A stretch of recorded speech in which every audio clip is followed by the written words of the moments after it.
Magic is when the lie becomes truth. It's when something that is not currently real, does become real.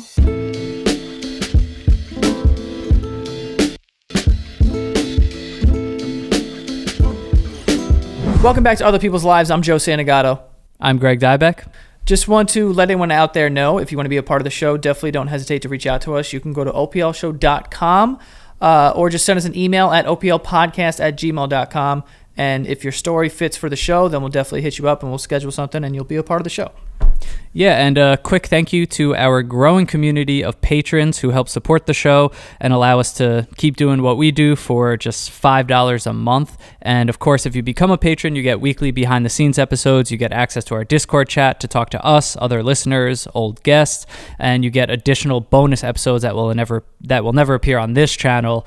For example, the time Joe wore a diaper for 24 hours, lots of good stuff like that. But head over to patreon.com/OPL show and join our OPL cult. Patreon. So today we'll be speaking with a woman who says that she is a new age witch. She has training. She was once involved in a coven. She has learned to perform spells and rituals that actually work. So I'm super excited to dive into this world, learn more about it. And as always, we have our guest on the line. So thank you for being on today. Thank you for having me. Of course. So to kick this off, let's just start with your personal definition of what it means to be a new age witch. Yeah. So I say witch to kind of make it easier to understand for people, but I actually really like the term priestess a lot better. But for me, it's an exploration of using manifesting techniques that the new age community is really interested in, but really including ritual and spell casting in that practice from witchcraft. Yeah. So this is just me, right, personally. When I hear witch, and I hear witchcraft, I hear spells, I'm thinking the pointy hat, the broomstick, and the movies stuff. So can you kind of explain what you mean exactly by spells and witchcraft and, I'm assuming it's not what I'm completely wrong. You know what I mean? So I just kind of want to know the difference between the two and what you kind of classify as a spell and how it would work. Yeah, that's an awesome question. So dressing up is definitely a big part of it for a lot of people who are into it. For sure. So you're not wrong with that. But it, casting a spell, it really is trying to intentionally change reality. And it kind of, you sort of see spellcraft as sort of like a hack, almost like a programmer's code for a way to make it happen faster. That's interesting. So what kind of spells though? What kind of things do you usually do in that way? Well, what kind of things do people usually want? Most of the spells that you'll come across are for love or money, honestly. But that's a really broad question. Basically, I would do a spell kind of for anything that I wanted. There's no boundaries, I guess, for me as far as what I would do, except that I won't do things that feel bad to me, things that might cause someone else pain or something. So I guess maybe it'll help us understand if you kind of talk about how, you were first introduced to all of this, because I do feel like the term witch and witchcraft, it's almost becoming a trendy term in a way. I feel like I keep seeing articles with it or, things about crystals or it's almost become, this trend of sorts of people kind of wanting to identify as that. But it seems like what you're saying is you really have a grasp on spells, rituals, and making these things happen for yourself, which I guess is a little hard for us to wrap our head around. So how did you kind of get introduced to this? And I guess when I say this, what is this? Is it a community? How does one kind of begin to even explore this?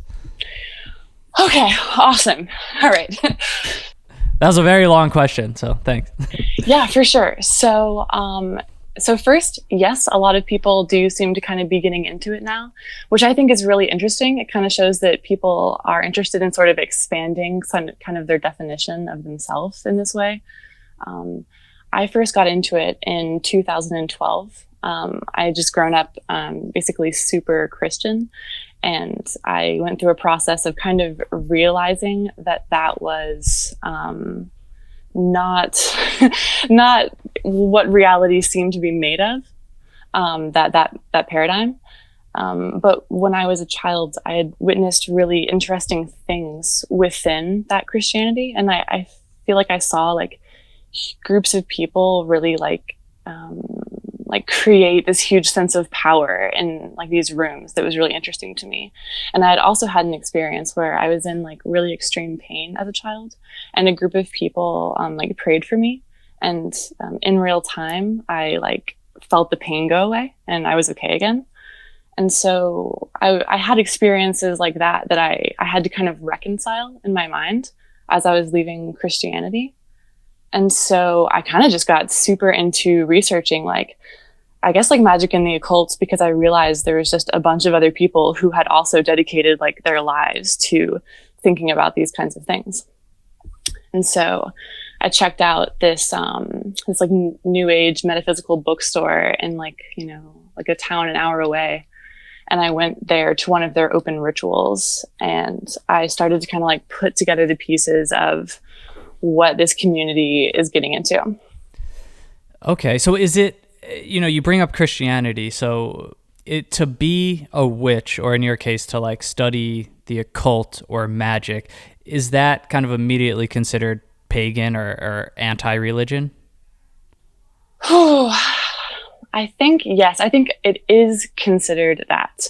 But I think that on the inside, it feels a lot less like dark and scary than what I was warned it would be like. Right. And I think that's like to Joe's point in the beginning, you know, he said like pointy hats and broomsticks. And even if it's not that literally, it's like, even when I think about this, not knowing anything about it, it has this feeling, or this like, it's like cloaked in darkness almost. And I know so much of that is probably a misconception or based on stereotypes. But do you find that that's the case, or how most people kind of view this? Like, okay, someone's literally trying to create magic or cast spells or rituals, and like nothing good can come from that. I find that people who are drawn to the title witch or occultist or magician are drawn to more of that secrecy, more of that kind of building of power, and people who are drawn to more of the new age titles are less drawn to that, and more drawn to kind of like a loving sharing of magical ideas very openly. Okay. And before, when you were talking about spells, I was also just curious, because you were saying how, you know, it's about manifesting for the most part. Is this something that you feel like you have complete control over, or is it similar, or is the spells similar to, you know, what people call prayers, where it's like you pray and you hope that it is, you know, a catalyst in it going your way? Is it kind of the same thing, or do you actually believe that like the spells that you're doing are the reason why these things are happening, and that you can, like, you're in full control of that? Okay, that is like the perfect question. I guess that I believe that I have a lot of power to kind of affect things and affect my reality, and kind of affect even reality itself, I guess. I think a really good example of a kind of magic that a lot of people do would be magic done on an altar. I'm just going to call it altar magic for the sake of this discussion.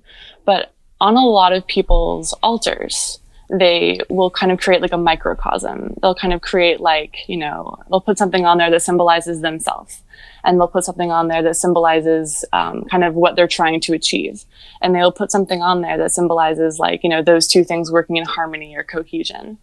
And by creating that kind of microcosm of kind of the bigger reality they really want to experience, I think they're going one step farther than prayer.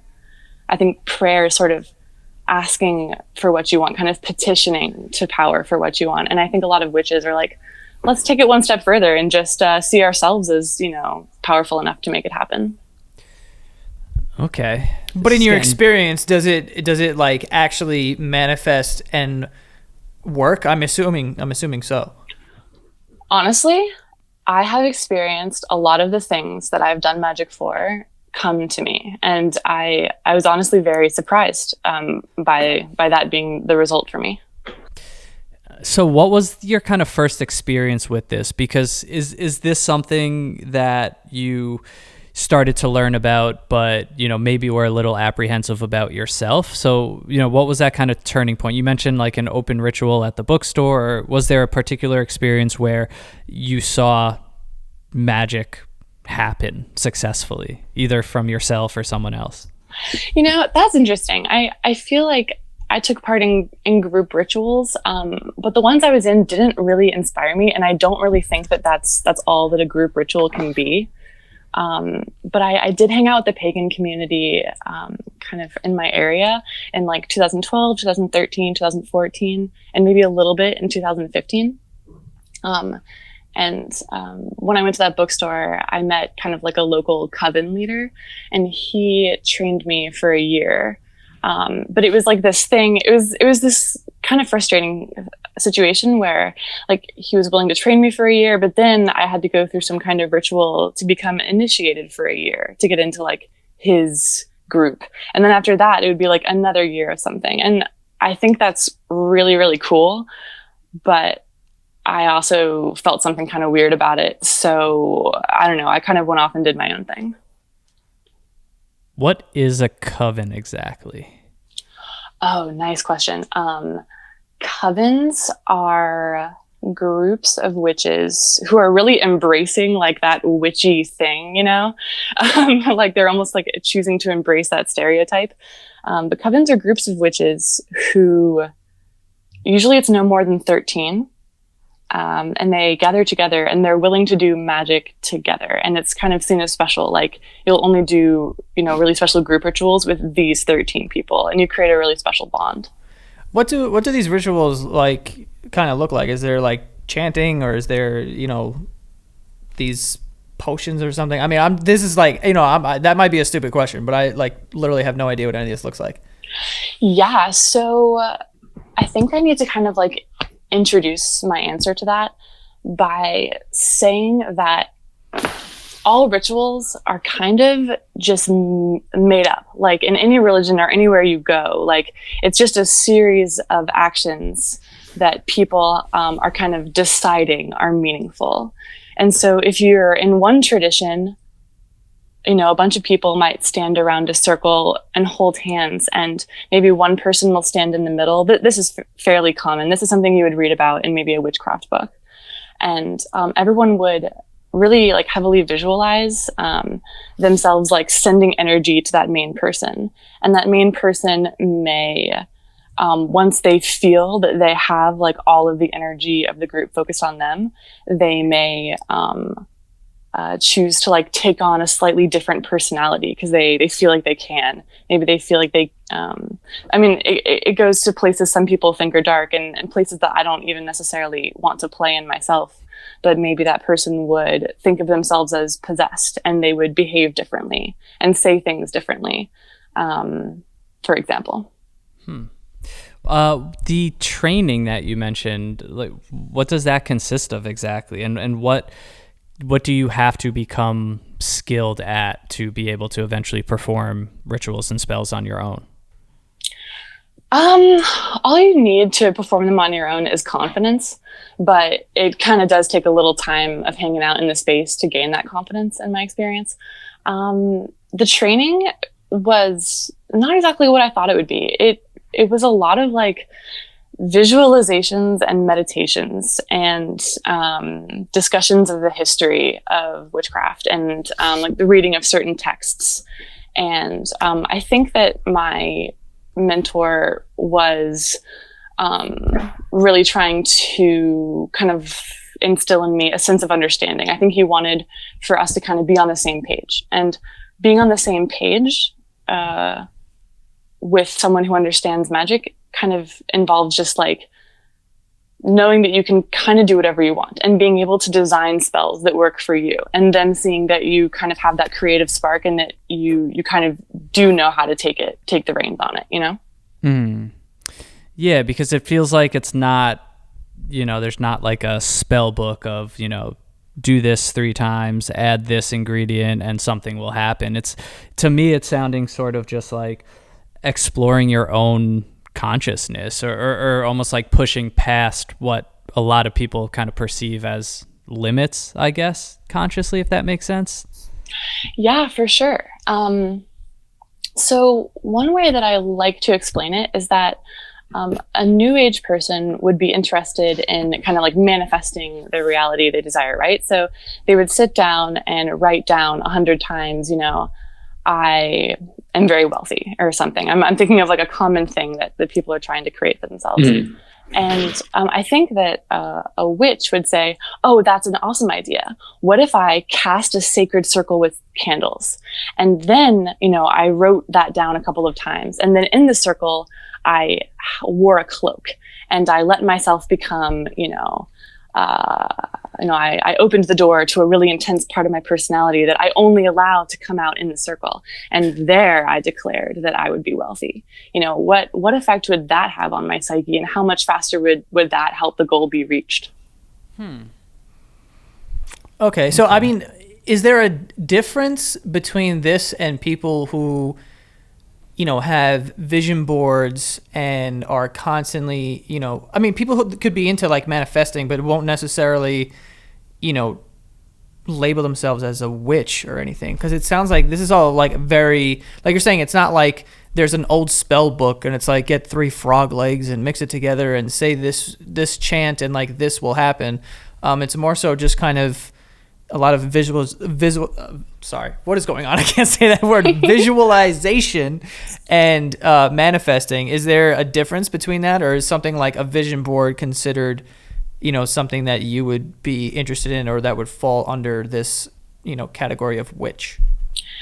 That's also a really fun question. I feel like, honestly, the biggest difference I've seen is that there was just more Gen X witches and more Gen X witches and more Gen Z New Agers, and millennials are kind of, they kind of fall as they will. But no, I don't think that there's a huge difference between someone who makes a vision board and someone who calls themselves a witch. I think that taking on the name witch is a little bit empowering, and it's sort of going an extra step.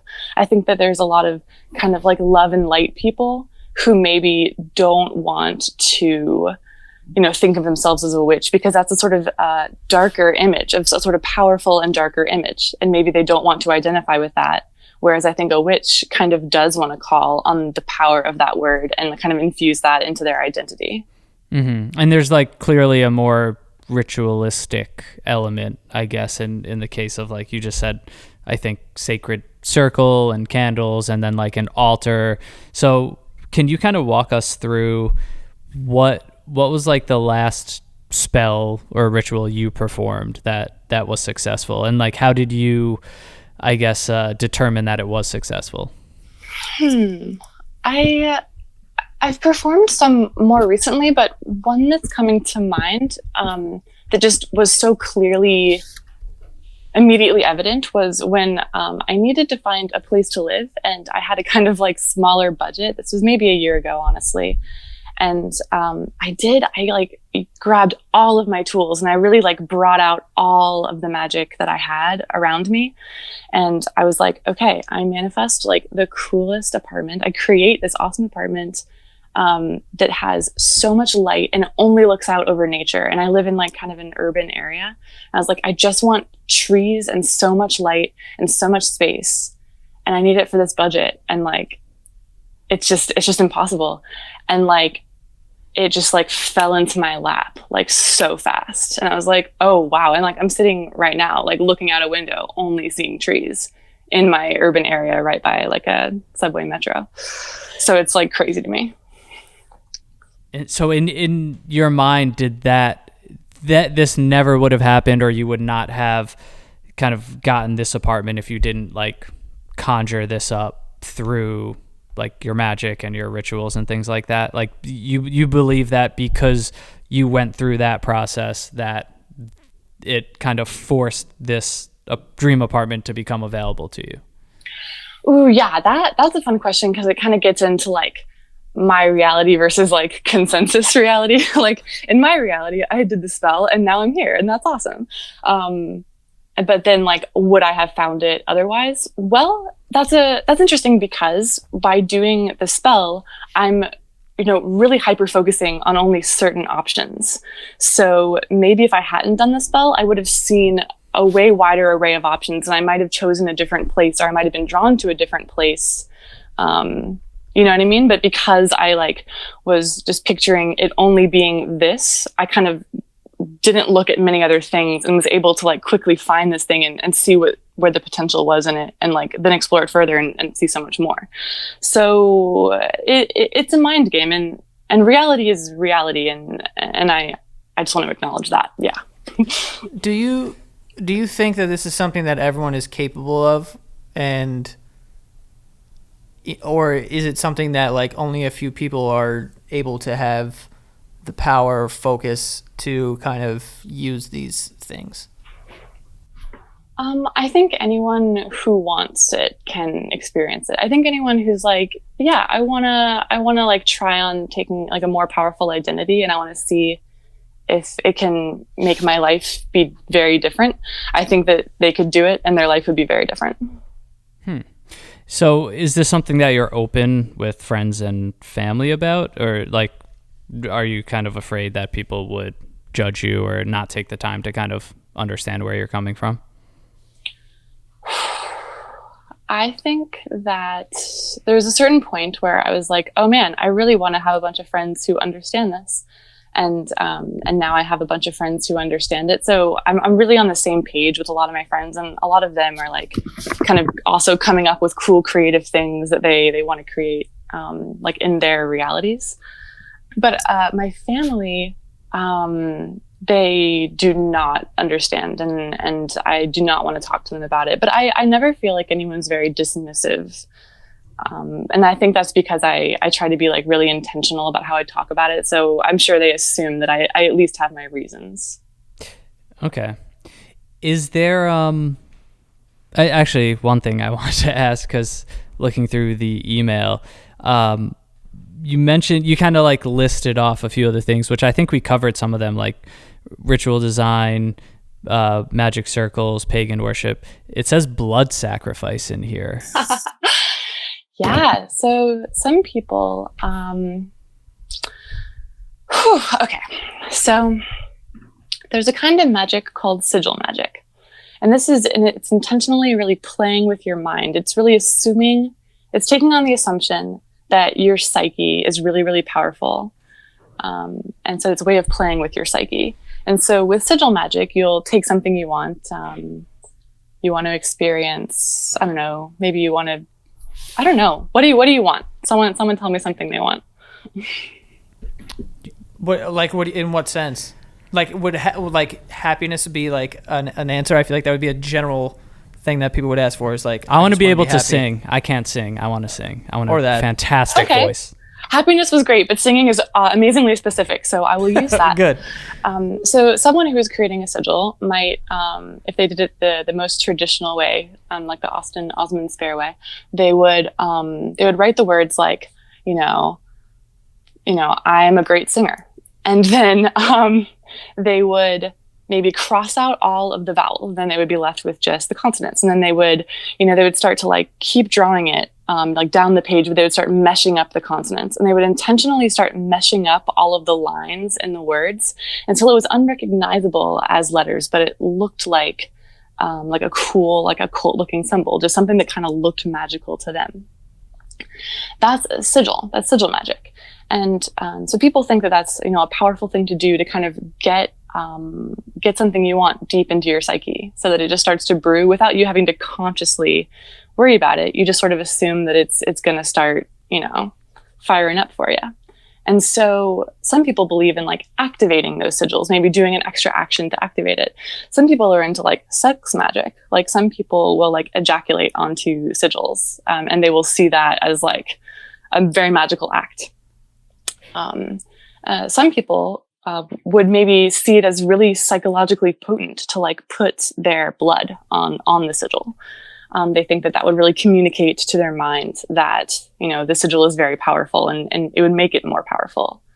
That same thinking, that same like emphasis on blood, I'm sure it's used in like lots of ways, and we all know it's probably used in dark ways by some like darker covens out there. But yeah, there's like older models of magic, or more earth-based models of magic, where like a sacrifice is really important. I mean, it's in the Old Testament. I mean, it happens in a lot of countries today, where you think that like for you to get what you want, you kind of maybe over here, you need to take something away from over here. And so that thing you're taking away from might be the life of an animal or something like that.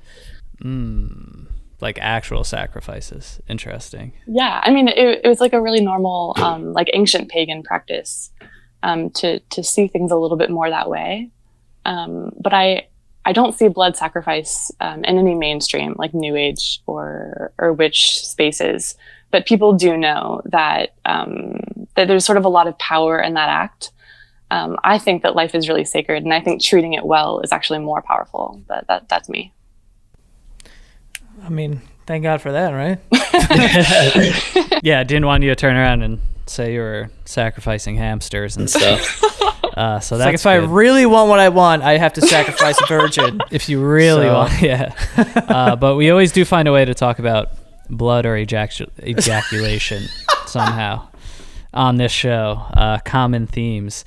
But okay, so it's obviously for us kind of learning a lot of this for the first time and trying to make the kind of like connection, the psychological connection to kind of like what we understand. I thought like what you said, Joe, was really interesting, of like a vision board concept, but there's obviously a lot more to this in terms of kind of the ritual and like exploration of self. But there's no like idols or gods or anything in this sense, right? Guess what? There are. Okay. I think that once people realized that, like, wait a second, you know, a lot of witches maybe kind of in the 80s and 90s were contributing to this. They were like, seems like the Abrahamic religions that we left just made up a god. But wait a second, that seemed to work really well. Like, what if we just, like, picked other gods, maybe from, like, the Greek pantheon or, like, a pantheon connected to my bloodline? And what if I just, like, you know, made those powerful in my head? And there was actually quite a debate in the community between hard polytheism and soft polytheism, which is, you know, are Thor and Zeus actually real in your practice, or do you kind of see them as a cool idea that you're experimenting with? So who do you consider your idols or gods in this? Ooh, okay. That's so fun. I actually don't think anyone has ever asked me that. So when I was younger, I got kind of into chaos magic, which I can explain if you like. But I was really into like the goddess Eris, Eris. She was this ancient Greek goddess who like caused some chaos. And then in the movie Sinbad Legend of the Seven Seas, she is like this really cool character. And pop culture paganism is totally real. You can take any character from any show and you can deify them all you want if you want to. And so I thought it was really cool to have this, like, you know, chaos, sexy queen character. And I wanted to kind of like hold that power for sure. And then I also read about the ancient Greek goddess Iris, Iris. And she was actually the messenger goddess before Hermes. And she came down on rainbows and gave messages. And I really love kind of the interplay between that like dark and light, like the Eris and the Iris. And it's kind of like the Marceline and Princess Bubblegum like dichotomy that I think is like, it's just really interesting to me. And so I kind of have space for those two energies like in my magical spaces. Interesting. Okay.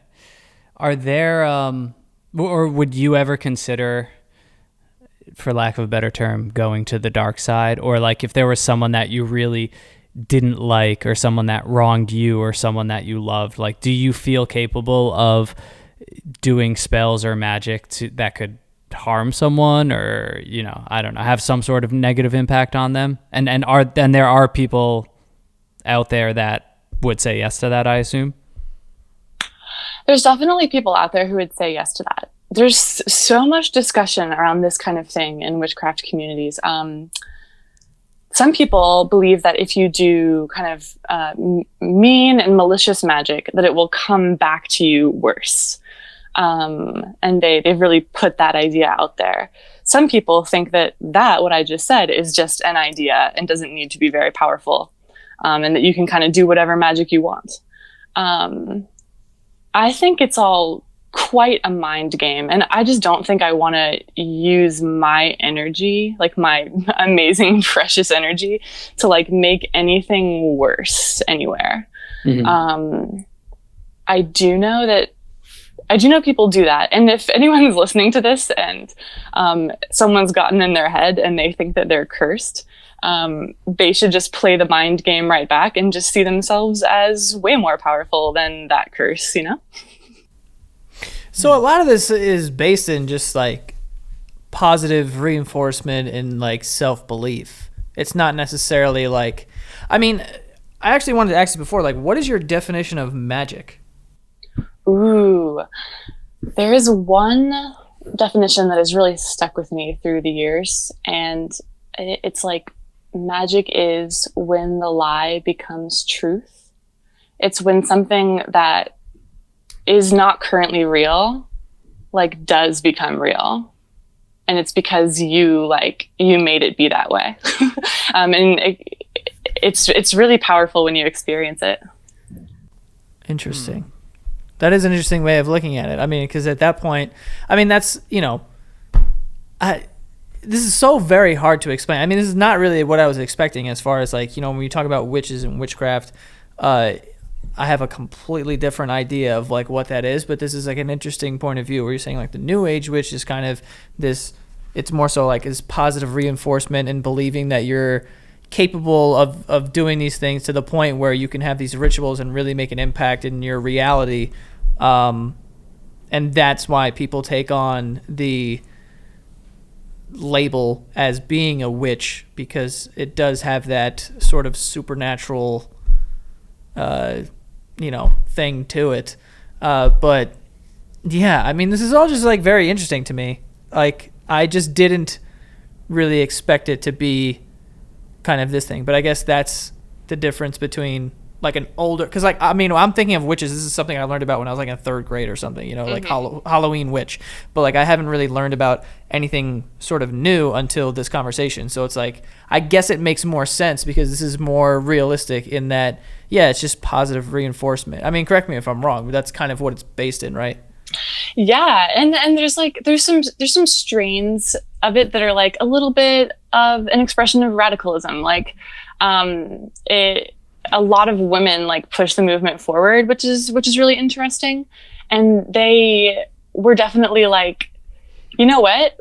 Remember that you used to like kill all those people and like burn them, and you know this is considered a really bad thing. Like, well, we're gonna just like claim it. Like, we're gonna make it punk, and we're gonna like do this, and we're gonna like do it right. And I don't know. There's something a little, like kind of punk about it to me.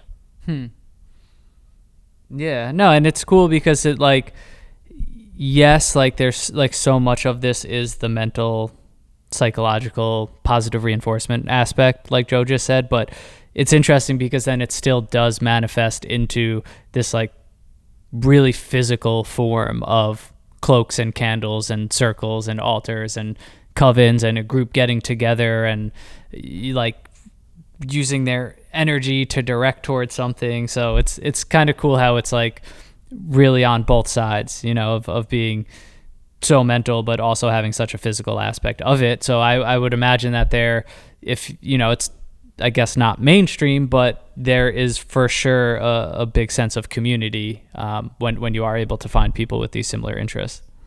Yeah, and one thing that I found was that you know, the cloaks and all of that, that's kind of one aspect of dressing up, of taking on an identity to like strengthen yourself with that identity.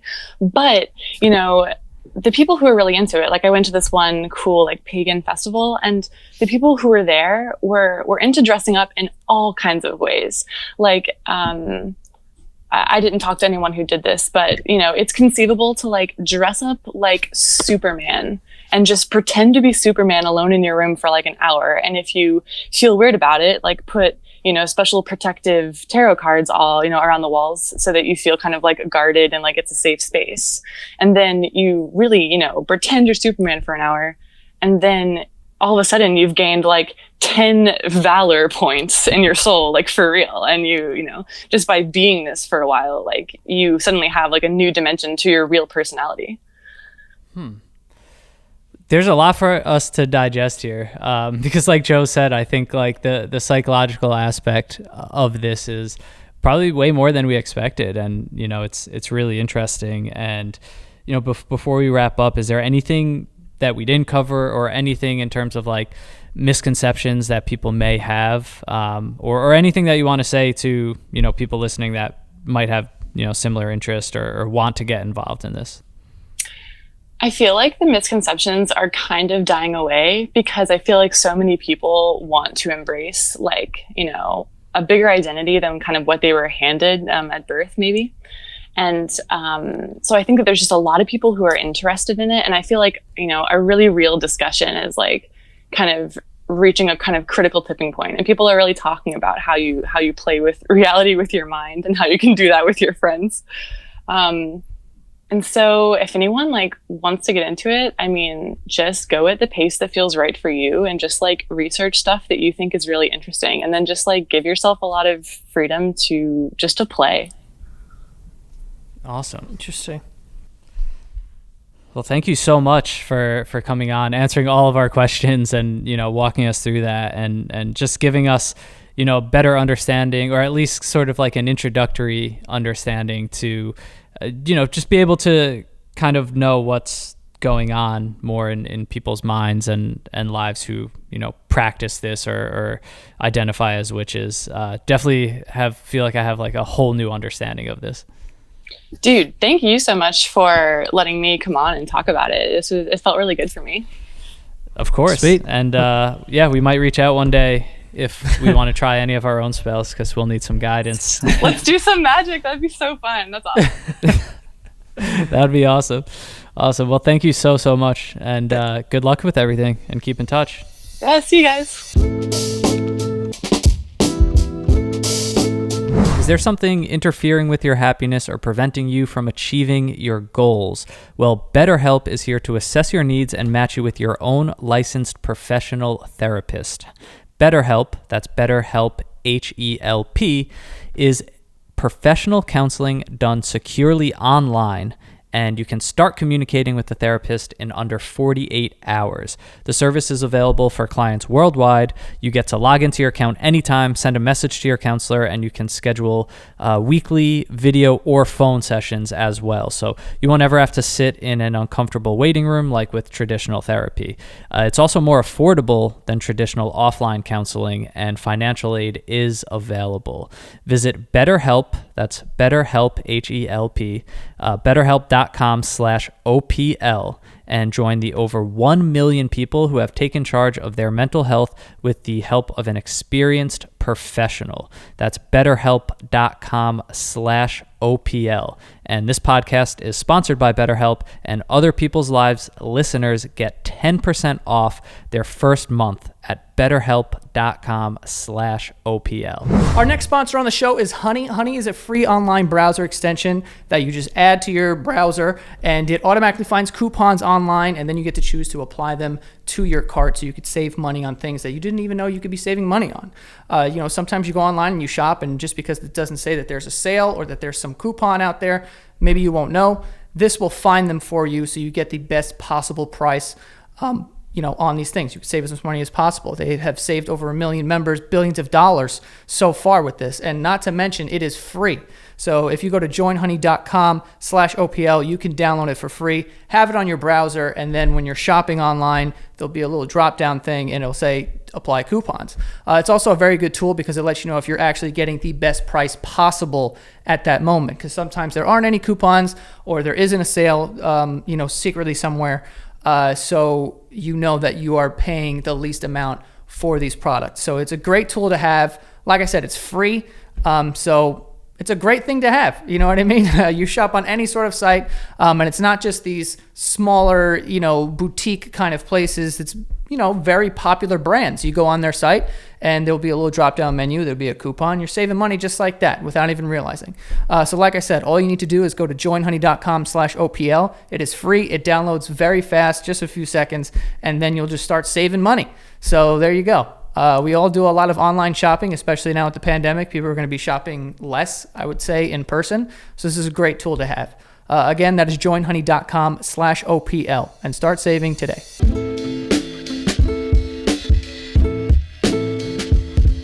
All right, so I don't really know what happened back there. I mean, listen, like I find it very difficult to find the difference between just positive reinforcement and what she's talking about. I mean, maybe there's not much. I don't know. I feel like way more enlightened about like this kind of community and understanding how they view it, but also really confused still with like a ton of questions because it's just like a mindset, I guess, that we're not just going to understand right away. I was really thrown off by the Superman thing. Uh-huh. And she mentioned valor points, and I don't know what that means. And like I should have asked, but I feel like I felt like that was a whole different thing. Yes, because it seems like no matter what, the breadth of witchcraft and the different types of magic, like it seems endless almost, or it seems like unlike a religion, like there's no manual for like these rituals. It's like you can kind of create it yourself as long as you're benefiting from it or making it makes you feel good. I don't know, like I'm trying to, the closest example I could think of is like this last New Year's. I was like away. We were like staying in this room that had a fireplace, which was awesome. And me and the wife were like, let's write down everything on a piece of paper, like little pieces of paper that we want to like leave behind, like things about ourselves or whatever it may be. And let's write them down, crumple them up. No one needs to know. And let's like throw them in the fire. Like there's a ritual aspect to something like that, For sure. I don't know if I would take it as far as like, now that I've done this and put all this energy into it, like those things are gone, but it is that ritual aspect, like a spell in a sense, I guess you could say. I don't know. That's like the closest example I could think of. Yes, and those types of things, like I think everyone like, and even something as simple as throwing a fucking penny in a well, like you're like technically. People are wishing and prayers, like these kinds of things are like, we can't, like really show and like quantify how effective these things are. It's just kind of like up in the air. And then it's like, if you say a prayer that you're like, if you have a cold and you're like, I don't want to have this cold anymore, I don't want to be sick, and you don't want to be sick tomorrow, and you like pray for that, and the next day you're not sick. Do we know if it was the prayer, or was it just your immune system? Like no one knows for sure. Like you can't really pinpoint what it is, so you just go the prayers. Right. Like it feels like something like that, where like, and also I do believe, and that's why I asked like what your definition of magic is, and I don't even know my definition of magic, to be honest with you, but I do get, the notion of like everyone can be their own quote unquote God. Like everyone has the power in them to be godlike. When you think about it, like I believe that, because when you think about a God, whoever your God is, there's someone who is able to create and provide and to do whatever. And I think that you can create your own reality, and that wherever you see in your mind, you can either hold yourself back or you can really propel yourself and motivate yourself and create the life that you want. I think that everyone is capable of that. So I get it in that sense. It's just the witch part is, to me, a completely different thing. It almost seems like you're playing baseball but calling yourself a football player, because it's like you're just grabbing a title, because a witch typically seen as like a negative thing or whatever, or like, I mean, I do get the female empowerment part of it though, where it's kind of like you guys, like, because women were they were able to read, you were like, oh my God, witchcraft, and you killed them or whatever the fuck was happening. Right. But like, so I get of like taking the power back of that word, But I just think that like manifesting and positive reinforcement are exactly what those words are. It's not really witchcraft, in my opinion. Not that I fucking know what I'm talking about. It's just my opinion. No, but like, no, exactly. And that's why that was cool, because it's like, it's almost something similar that we can understand, that we can practice, but with a different like veneer, like a different dressing on it. Like, why is someone, to me, the difference between like throwing a penny in a well or something, or like my story of throwing something in the fire, is like, it's what they're doing is not passive in any way. It seems like there's so much energy planning, like you're putting a lot into these rituals to create this magic. It's very thought out, and yeah, you're just putting so much into it. But like, to your point, maybe that's not that different from like a self-help guru, or these people who talk about visualization and manifesting and have their own rituals of, I'm going to journal, if I journal every day, if I wake up at 6:30 and it makes me uncomfortable, and only take cold showers because it takes me out of my comfort zone. Like, maybe it is falling within that same realm in a sense, you know, because it's just kind of like, to me, it just sounds like it's like, this is an exploration of like our limits. And I think we understand that so many of our limits, or what does limit us in life, isn't physical, it's mental. It's like how far, it's our consciousness, it's what we believe, it's our own confidence level. So it's like to explore that, like people do it through meditation, to be able to kind of transcend your own ego, this sense of self, all these things,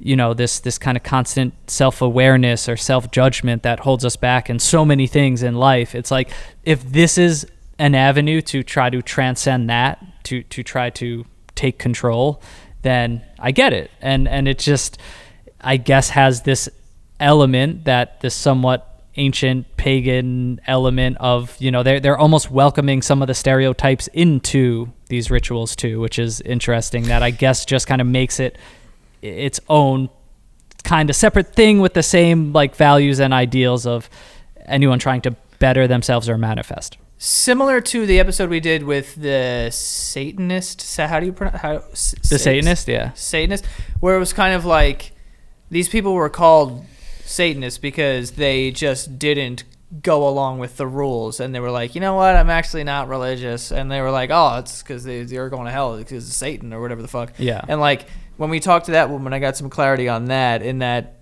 you know, people, like she said, like the punk rockness of owning the word. It's kind of the same thing in that regard, where it's like, yeah, we just feel like everyone's capable of their own thing. We don't like worship the fucking devil. Like, that's something that people said about people years ago because they were like off the beaten path, like whatever.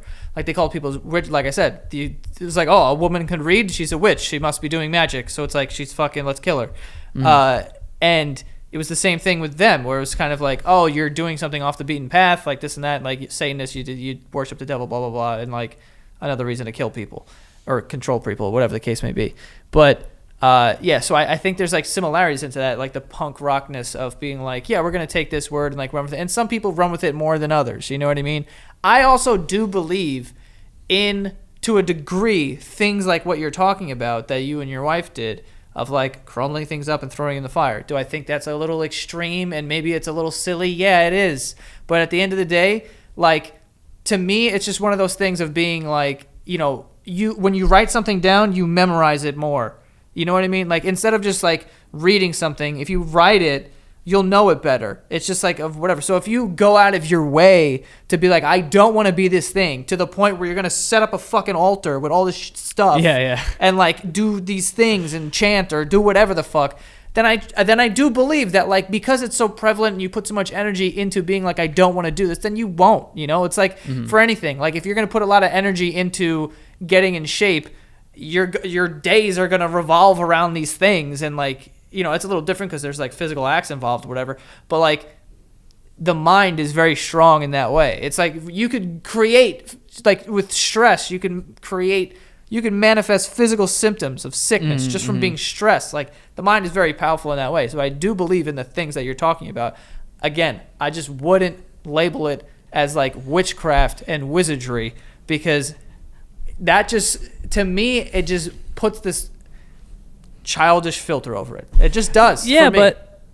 yes, but I guess, look, I'm not here saying like she convinced me magic exists. If you do these things and put this energy in, like magic will happen, and like now this apartment that didn't even exist 10 minutes ago appeared for her. Like, no, I'm not saying that, but also I'm not against like the identity aspect of it. I think that's what's interesting, is like we'd be lying if we said there isn't like a trendy aspect to this, a cool aspect. Like she said something like people will want a bigger identity than the one that they're born with or the one that they're given, and a lot of people do struggle, like where do I fit in, what is my identity, and how can I feel more powerful and in control of my life. And like this seems like a suitable way to do that. I guess the difference is like, yes, if I just sit and think like, okay, could this just sound childish, like witches and wizards and goblet priestess and stuff like that, like is this just like Dungeons and Dragons, like dress up with some spells? Like, yes, I could go in that direction, but also, maybe it's just a matter of kind of changing how we view those terms, because if people are using those for a positive, and this community is being created, and for her she feels like it is working out, and like she, if we're going to label those things in like journaling every day, or, when I think about throwing those things in the fire, like I felt great after that. And that was really easy. It didn't take much energy, but like you feel good.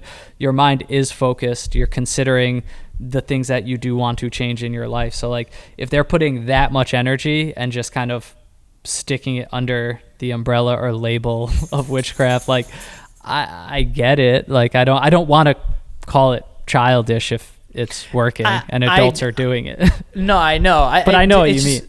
Yeah, like to me, it just sounds like that. It just sounds like, oh, we're talking about witches and wizards right now. Like, what are we talking about? Like, this is just like, and like that's not me just like trying to shit on the whole thing. It's just my real opinion of like when I hear the word witches and wizards and all of this stuff, and then I get an explanation of it. It sounds like there's an easier way to kind of go about this. I'm not judging anyone, obviously. That's my truth. It just kind of feels that way just because of what I've learned over the years of just being a human and hearing these things or whatever. But again, her definition of magic is a great definition. Mm-hmm. It's like the fucking idiots who sit in the stands at Yankee games and they, turn their hats inside out thinking that, that A-Rod's going to hit a home run now. And then he does. And you're like, see the hat. And it's like, it's kind of like one of those things. And it's like, the magic is what the magic is. It's like, it is whatever you believe it is. You know what I mean? So that's why it's like, I'm in no position to tell these people like, this is bullshit or this is whatever, because like, make no mistake, I don't think it's bullshit. Like I was explaining to you, once something becomes that prevalent in your mind and you really believe it, I do think that it has an effect on your life. Like if you're in a rush to go somewhere, you're like, oh my God. And then for every single time you're behind the person who's driving 2 miles an hour, someone's always going too slow in front of you. It's like, are you creating that car? And like, is it magic that it's there? No, but you're way more aware of it because of what you're doing to your mind. You know what I mean? Yeah. Like what she was talking about, the apartment. It's like she wants it so bad. Like you're going to notice it now. It's going to stand out because it's in your mind. You fucking made an altar. Like it's going to be there. Like, you know what I mean? It's in your mind. So it's like, I do believe in the effects.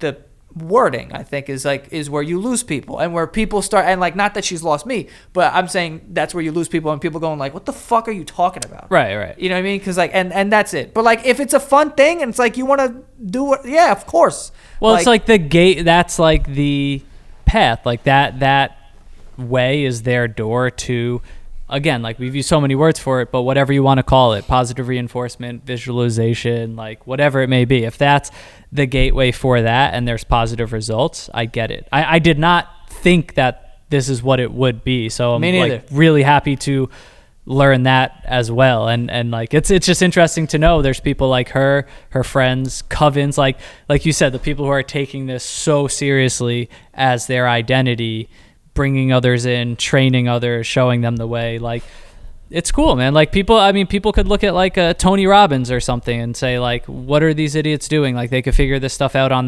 by themselves. Why are they walking over fire and paying all this money and filling up stadiums? Like it's, there's so many things similar to this that you could point at and not there's no one right way for everyone. So I guess the biggest takeaway is like if it's, at least for her, like this really positive way to just have control in a life that's very hard to control and random, and like if that gives you that sense and helps you achieve things that you want to achieve, cool. So I agree. I didn't realize it would be that, so it's really interesting.